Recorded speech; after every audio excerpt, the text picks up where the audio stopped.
I'm Laurie Vincent. I'm a musician, artist, parent, creative, human being.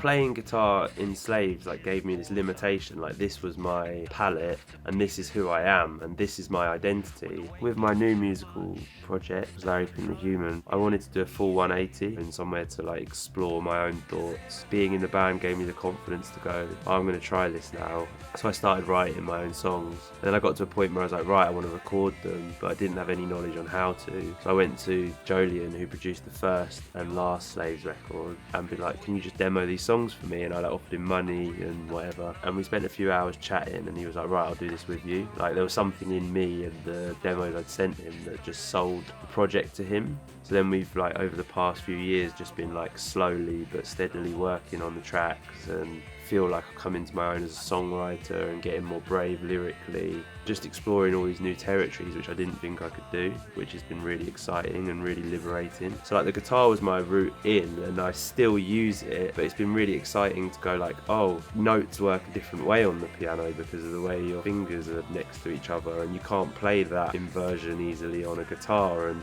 getting more into theory than I ever thought I would. It's taken me a long time to come to terms with my creative process, and I think the best thing that I've learned to do is not overthink it. Whether it's the artwork to our new single, it needs to be a sad dog angel, and then it's just in my head, and then I just need to get it onto the paper. It's literally just looking at everything and thinking you can be inspired by anything, rather than going, right, I need to be in my studio, or I need to be in my art class, or next to my guitar, and that's when I'll start to write. At some point in between being a kid and being a conscious adult, I got trained into thinking, I've got to fit into some form of bracket that makes me easily digestible.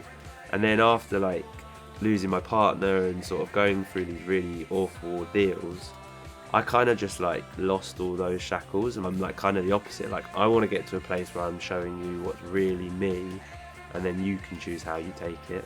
People can spot a mile off whether you're speaking your truth or not. And sometimes I have this inner dialogue where I'm oh, I wish everything I did was more serious. But I'm good at making the little cartoon figures, and I'm good at noticing a catchy hook. They're my strengths. So once you sort of give in to them and just accept who you are, everything starts to sort of pick up. Even my kids, we're all our own individuals. I really want them to play music, but at the same time, if they hate it, the best you can do is give them the ability to have decisions. I've had the opportunity to live outside of the 9-to-5 rat race, and everyone told me it wasn't possible, but because I had this pig-headed self-belief to the point of stubbornness, I made it happen. If there's something you love enough and you're willing to commit yourself to it, there's no reason you can't do it. I could have more success, I could play bigger shows, I could have more fans, I could get more streams. That's the dream, and I want that stuff. But ultimately, the creativity is my life force. It pulls me out of my darkest moments, and I'm always going to do it regardless of what other people think of it. And I hope that it's going to do well, but I just want to keep doing it. I never want to have a normal job again. I've done that.